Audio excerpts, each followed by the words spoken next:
Alkisah,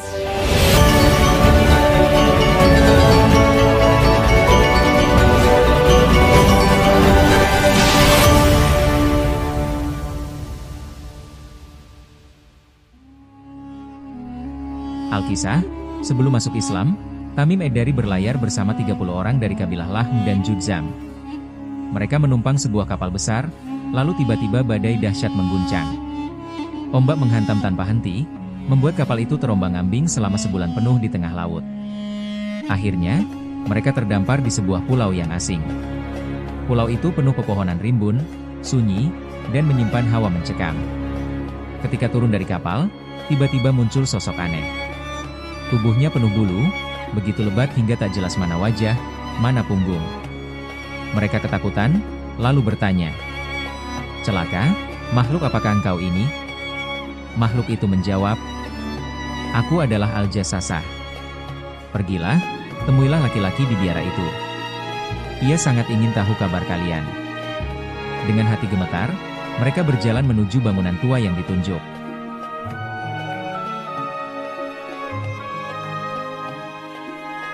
Di dalamnya, mereka melihat sosok raksasa yang seluruh tubuhnya terikat rantai besar.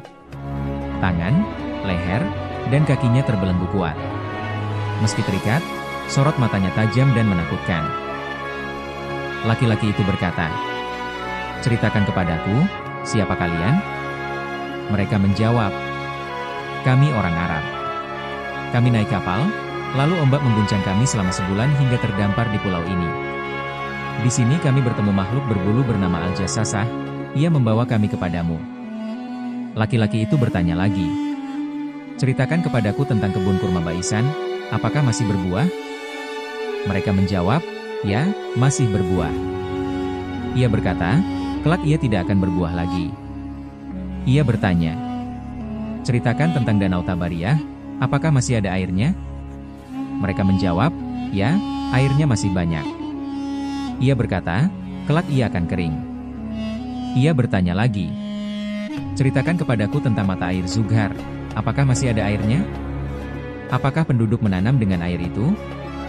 Mereka menjawab, "Ya, airnya masih banyak dan penduduk bercocok tanam dengannya." Ia berkata, "Kelak ia akan mengering." Kemudian ia bertanya, "Ceritakan kepadaku tentang Nabi yang ummi, apa yang ia lakukan?" Mereka menjawab, "Beliau sudah hijrah ke Madinah." Ia bertanya, "Apakah orang Arab memeranginya?" Mereka menjawab, "Ya."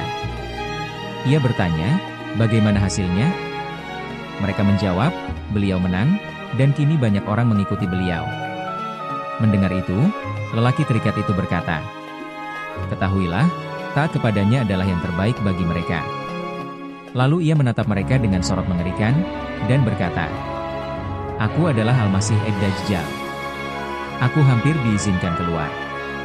Bila aku keluar, aku akan menjelajahi bumi selama 40 hari.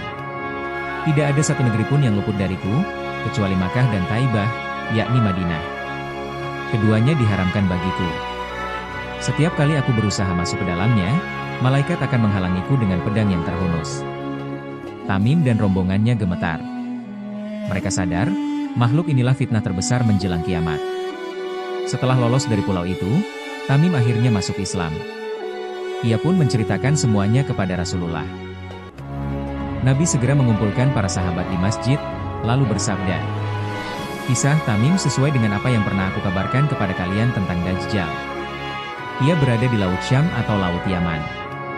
Tidak, bahkan ia berada di arah timur, dari arah timur, dari arah timur." Rasulullah menunjuk ke arah timur 3 kali, menegaskan tempat keberadaan Dajjal.